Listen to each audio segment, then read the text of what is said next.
Good morning! So today, I will be discussing the continuation of characteristic of effective and efficient instructional tools. Let's start with motivating. The use of instructional materials is a big help for the teachers to facilitate the teaching-learning process. The use of these materials is expected to motivate the students to pay attention and actively participate. With the ubiquity and variety of educational tools available to language teachers, selecting the most appropriate and best format is very critical to stimulate learner motivation. From the word itself, motivating or motivate, o maganyak or makuha ang atensyon ng mga estudyante. Bilang isang Filipino major, tila mahirap na makuha ang atensyon lalo na ng mga estudyante, lalo na kapag kwento ang usapan. Inaantok, nababagot, at tulala, at ayaw pakinggan ng buong buo ang mga kwento. Kung kaya't ang mga guro ay gumagamit ng mga instructional tools para makuha ang atensyon nila at ma-motivate sila na pakinggan yung sinasabi ng guro. Hello! May napanood din ako sa TikTok na may isang guro na hirap makuha yung atensyon ng mga estudyante.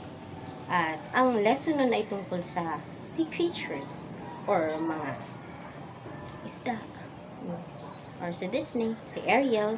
At nakuha niya yun, atensyon ng mga bata sa pamamagitan ng pagkanta. At ito yung kinanta niya. Ang ingay-ingay ng mga bata. Ingay dito, ingay doon, kwentuhan dito, bato doon. At kumanta yung guro. At nakuha niya yung atensyon ng mga bata. Isa po yun sa motivating part. Or para ma-motivate yung mga bata na makinig dun sa mga aralin na babanggitin mo. Bigyan nyo muna sila ng motivational upang parang ma-fresh yung utak nila na makinig sa mga sasabihin mo. So, ito po yung kanta. I wanna be where the people are. I wanna see them dancing, walking around on those, what do you call them? Feet. Live in your fins, you don't get too far. Legs are required for jumping, dancing, strolling along down the, what do you call that? Street. Up where they walk, up where they run, up where they stay all day in the sun. Wandering free, wish I could be part of that world. At yun na nga, nagustuhan nila yung kanta. At dahil doon, pwede na tayo magsimula ng ating aralin o pagtuturo sa kanila sapagkat nabigyan natin sila ng pang-motivate o pagganyak na kailangan kong makinig dahil para rin to sa akin. Meron pa rin ako dito example ng instructional materials. So, meron tayo dito melodrama o soap opera, tragikomedya, komedya, at trahedya. At ano po ito? Ito po ay mga uri ng dula.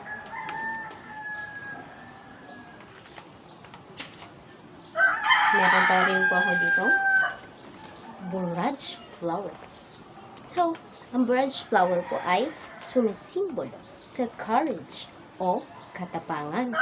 Maging matapang tayong suungin ang lahat ng problema upang tuminto. Next. Meron ako dito. I have this one. This is agi or bangka. Tignan ko dyan. Panood ako ng MK na pinagamagatang pantalan. Isa yung love story pero i-relate ko sa buhay ko. Kung magiging guro ako ang magiging pantalan ng mga estudyante. uuwi sila sa kanilang bahay, papasok ng school upang bigyan ko ng lecture or ng mga aralin na matututunan nila. Babalik sila sa kanilang bahay na may natuto at may natutunan sa akin. Hindi lang papasok sa school para mag-recess. Bigyan sila ng motivation na ang buhay ay importante. Ang pag-aaral ay importante. Bilang isang guro, hindi ka lang tagapagturo. Isa ka ding instrumento upang mangarap ang mga estudyante. At tulad ng bangka at ng pantalan, magiging pantalan ako ng mga estudyante dadating sa paaralan para matuto. At kung sakaling nakasagot sila sa mga tanong mo, natuto sila sa mga tinuro mo, huwag kang magdamot na bigyan sila ng compliment. Very good.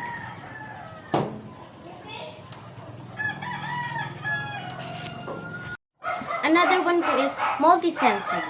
One of the biggest challenges among teachers is to prepare for instructional materials that are multisensory, with the advent of technological tools developed by very good programmers. Multimedia are available that allow teachers to just learn how to use them, the maximum in teaching of their lessons. So, from the word itself, multisensory or lahat dapat ng senses ay andon. Nakakita ka, nakakarinig ka, pero hindi lahat ng estudyante ay pare-pareho. Merong tayong tinatawag na Special and Educational Needs or SPED. Meron tayong hearing impairment. So, merong papasok dyan yung mga hearing aid para magkaintindihan kayo. And then, sa eyes or yung sa mga blind or totally blind or deaf, mute, deaf, blind, meron tayong braille. Yun naman is technology din para makapagbasa yung mga estudyante even though they are SPED. So, isa to sa pinakamahirap gawa ng instructional materials because dapat lahat ng gagawin mo is akma. Hindi lang sa estudyante meron ka, kundi dapat sa lahat ng estudyante with multi-sensory senses. So, halimbawa, magkukwento ka. Pwede kang gumamit ng PowerPoint presentation. Iba pa yung gagamit ka ng action para pakinggan ka ng mga bata. Gagamit ka ng actions or presentation, yung mga transitions, animation, para saan? Para sa mga may hearing impairment. Kasi hindi lahat ng estudyante ay pare-pareho. So, sabi po dito is, with the advent of technological tools developed by very good programmers, multimedia are available that allow teachers to just learn. So, meron na po mga multimedia para mga applications. Aaralin na lang po ni teacher para po magamit panturo sa mga estudyante. Next naman po is the UDL o Universal Design for Learning. The concept of UDL is a very important concept in preparing instructional tools in language teaching. The concept stem originally from the UD principles as well as from research in neuroscience on how the brain learns. Rose and Mayer, 2002. According to Dalton et al. On 2019, Universal Design for Learning applies the concept of accessibility and inclusion beyond physical environments to design the teaching and learning opportunities in ways that are both accessible and engaging for all students, including those with differing needs and or disabilities. As said earlier, gagawa tayo ng mga instructional materials na dapat lahat ka-join. Hindi lang yung bulag, hindi lang yung bingi, hindi lang yung deaf mute, dapat lahat gagawa tayo para mas matutoy yung ating mga estudyante. In this way, appealing to the broadest range of diversity, from the word diverse, iba-iba. In our student population, the framework of UDL strives to remove discriminatory practices.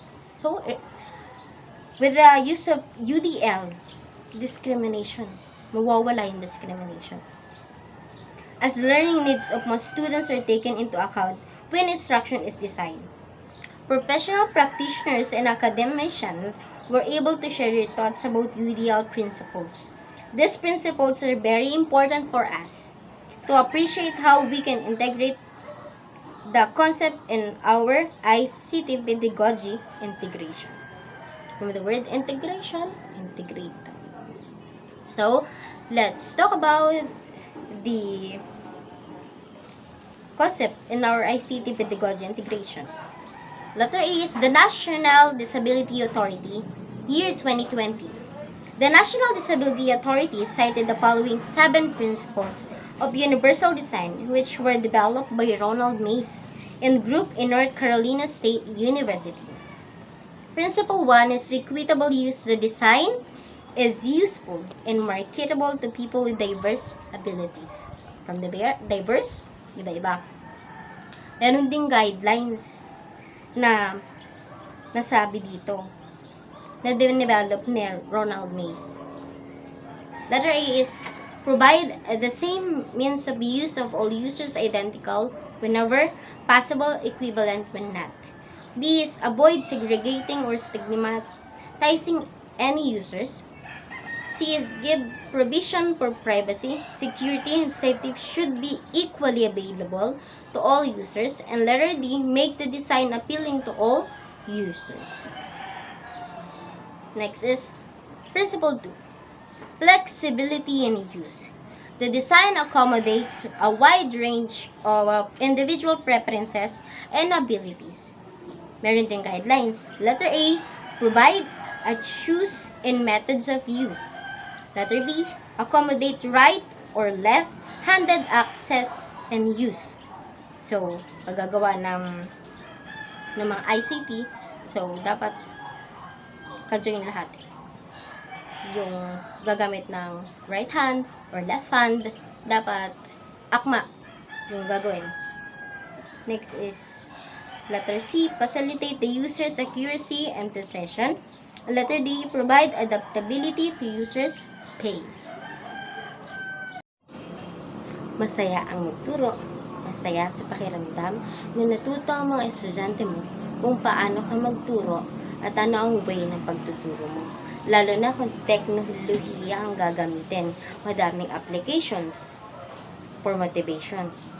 Madaming pwedeng i-flash screen para makuha ang kanilang atensyon. But remember, think before you click.